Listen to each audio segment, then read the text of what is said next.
दोस्तों UP special GK series के अंतर्गत आगे बढ़ते हुए आज हम ट्रिक से याद करेंगे उत्तर प्रदेश के राष्ट्रीय उद्यान, उत्तर प्रदेश के वन्य जीव अभ्यारण्य। इंपॉर्टेंट टॉपिक है भाई, परीक्षा में क्वेश्चन पूछ लिए जाते हैं। इन सबको ट्रिक से याद करेंगे, बिल्कुल इजी ट्रिक होगी और ये आपको चुटकियों में याद हो जाएंगे। तो भाई स्वागत आप सभी का जीके महात्मा जी में। चलिए शुरू करते हैं फटाफट। तो भाई सबसे पहले बात करते हैं दुधवा राष्ट्रीय उद्यान की। दुधवा नेशनल पार्क जो कि उत्तर प्रदेश का एकमात्र राष्ट्रीय उद्यान है, इंपॉर्टेंट है। ये लखीमपुर खीरी जनपद में स्थित है। अब लखीमपुर खीरी का हो गया खीर, और खीर बनाने के लिए हमें क्या चाहिए? दुधवा, दूध चाहिए भाई। दुधवा राष्ट्रीय उद्यान लखीमपुर खीरी जनपद में है।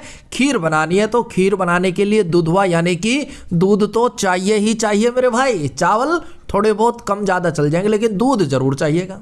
कुछ इंपॉर्टेंट पॉइंट भी नोट कर लीजिए, पूछ सकते हैं परीक्षा में। दुधवा राष्ट्रीय उद्यान की स्थापना हुई थी 1968 में। 1968 में दुधवा पशु विहार के रूप में दुधवा राष्ट्रीय उद्यान का दर्जा कब दिया गया? 1977 में, 1977 में। इंपॉर्टेंट पॉइंट है भाई। 1968 में स्थापना हुई थी तो दुधवा पशु विहार के रूप में स्थापना हुई थी।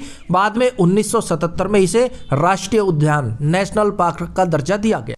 उसके बाद दुधवा राष्ट्रीय उद्यान टाइगर प्रोजेक्ट घोषित हुआ 1987 में, 1987। और भाई दुधवा राष्ट्रीय उद्यान भारत और नेपाल बॉर्डर पर स्थित लखीमपुर खीरी जनपद में स्थित है और ये उत्तर प्रदेश का एकमात्र राष्ट्रीय उद्यान है। उसके बाद बात करते हैं चंद्रप्रभा वन्य जीव अभ्यारण्य कहाँ पर है? चंदौली में। इसकी स्थापना कब हुई? 1957 में।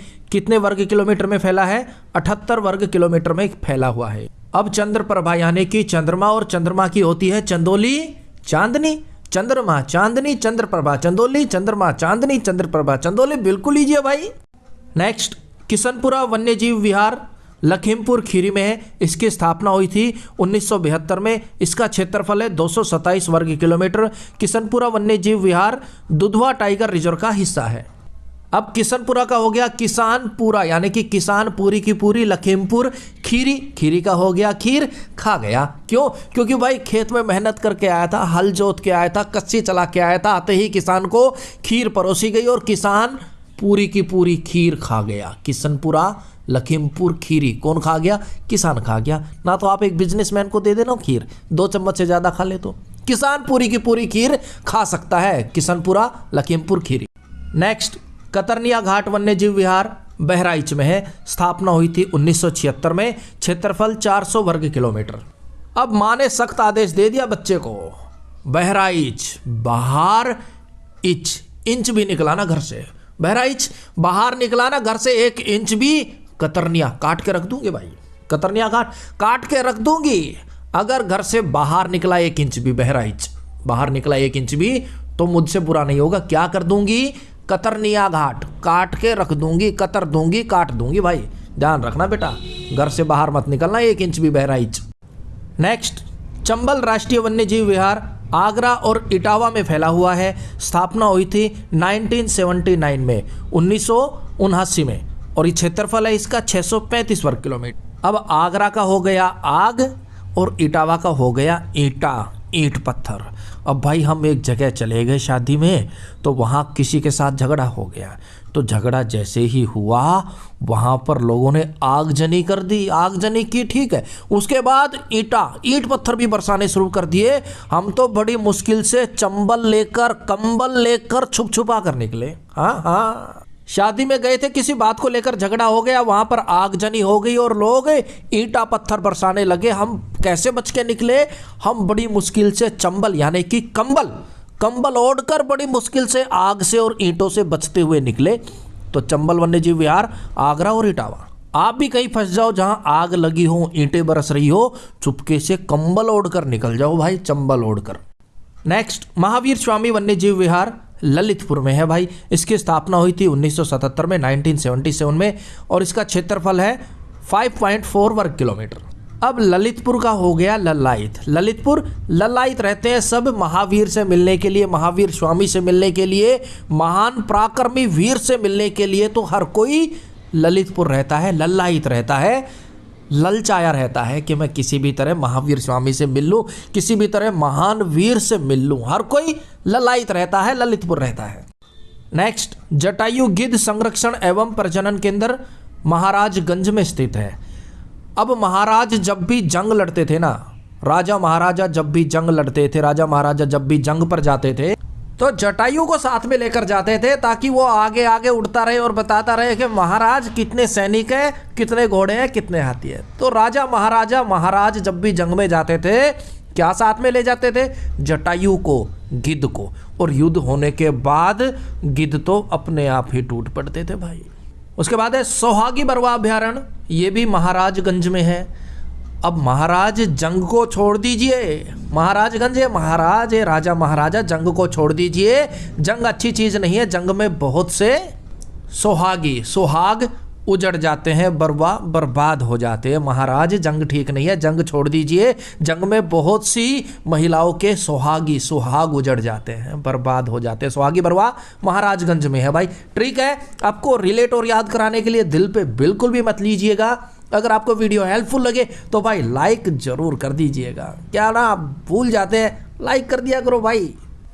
नेक्स्ट, कछुआ वन्य जीव विहार वाराणसी में है और इसकी स्थापना होती 1989 में। क्षेत्रफल 7 वर्ग किलोमीटर में ये फैला हुआ है।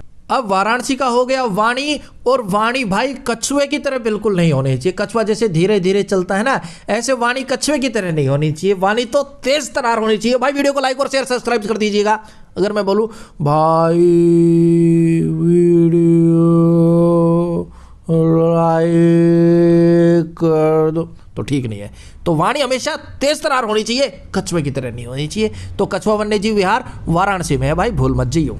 उसके बाद है रानीपुर जीव अभ्यारण्य, चित्रकूट में है। अब रानी का चित्र बनाया, अब चित्रकार ने उसमें थोड़ी गड़बड़ कर दी तो रानी ने चित्रकार को कूट दिया। रानीपुर अभ्यारण्य चित्रकूट, रानी को भाई कौन क्या कह सकता है ना, तो रानी ने चित्रकार को कूट दिया। रानीपुर अभ्यारण्य चित्रकूट। उसके बाद है बखीरा अभ्यारण्य, संत कबीर नगर में है। अब कोई बंदा बगैर किसी बात के बखीरा खड़ा करे तो आपने कुछ नहीं करना, संत कबीर के दोहे उसे सुना दो, वो ठंडा हो जाएगा, शांत पड़ जाएगा। कोई बखेड़ा खड़ा करे, संत कबीर के दोहे सुना दो। तो बखीरा अभ्यारण्य संत कबीर नगर में है। पार्वती अर्घ्या अभ्यारण्य गोंडा में है। अब पार्वती हमारी माता है, पार्वती देवी है, पार्वती हमारे लिए गोंडा यानी कि गोड है, भगवान है, शिवशंकर भगवान है, तो पार्वती माता भी भगवान हो गई ना, गोड हो गई। तो पार्वती अर्घ्या अभ्यारण्य गोंडा। नेक्स्ट, कैरमूर अभ्यारण्य मिर्जापुर सोनभद्र में है। अब कैरमूर का हो गया, कैरम अगर खेल लिया ना तो भाई मिर्जापुर मर्जी चलेगी मेरी पूरी, हर बार मैं ही चलूंगा गोटी। अगर खेलना खेलो, नहीं खेलना तो सोनभद्र, सोने भग जा सोने भग जा, सोनभद्र सोने भग जा, सोनभद्र। कैरमूर कैरम खेलना है तो मर्जी चलेगी मेरी पूरी, हर बार मैं ही चलूंगा, खेलना खेल, नहीं खेलना तो सोनभद्र सोने भग जा। नेक्स्ट, सैंडी जीव अभ्यारण्य हरदोई में है। सैंडी यानी कि सांड से हर कोई बच के रहना चाहता है, हरदोई। समान जीव अभ्यारण्य मैनपुरी। मैंने पूरी तरह से अपना सामान पैक कर लिया है, जहां मर्जी चलो घूमने फिरने मैं तैयार हूं। मैंने पूरी तरह से अपना सामान पैक कर लिया है। उसके बाद है विजय सागर अभ्यारण्य, मोहब्बा में स्थित है। मोहब्बा का हो गया मोहब्बत, और भाई जो विजय हासिल कर लेता है, विजय हासिल करने वाले को हर कोई मोहब्बत करना चाहता है, मोहब्बत की नज़रों से देखता है। क्यों? क्योंकि वो विजेता है, उसने विजय हासिल की है, विजय सागर को प्राप्त किया है, तो उससे तो कोई मोहब्बत करे ही करेगा। लाख बहोसी अभ्यारण्य कन्नौज में है। लाख रुपए की चीटिंग हो गई, बंदा बेहोश हो गया, और जिसने चीटिंग की वो कन्नौज कन्नी काट गया, दौड़ गया। ओखला अभ्यारण्य गौतम बुद्ध नगर में है भाई। उसके बाद है हस्तिनापुर वन्य जीव विहार, मेरठ, बिजनौर, गाजियाबाद, मुजफ्फरनगर और अमरोहा में फैला हुआ है ये। इसकी स्थापना हुई थी 1986 में। क्षेत्रफल 2073 वर्ग किलोमीटर में ये फैला हुआ है। और देखिए, हस्तिनापुर वन्य जीव विहार का नया नाम है राज्य बारासिंगा विहार।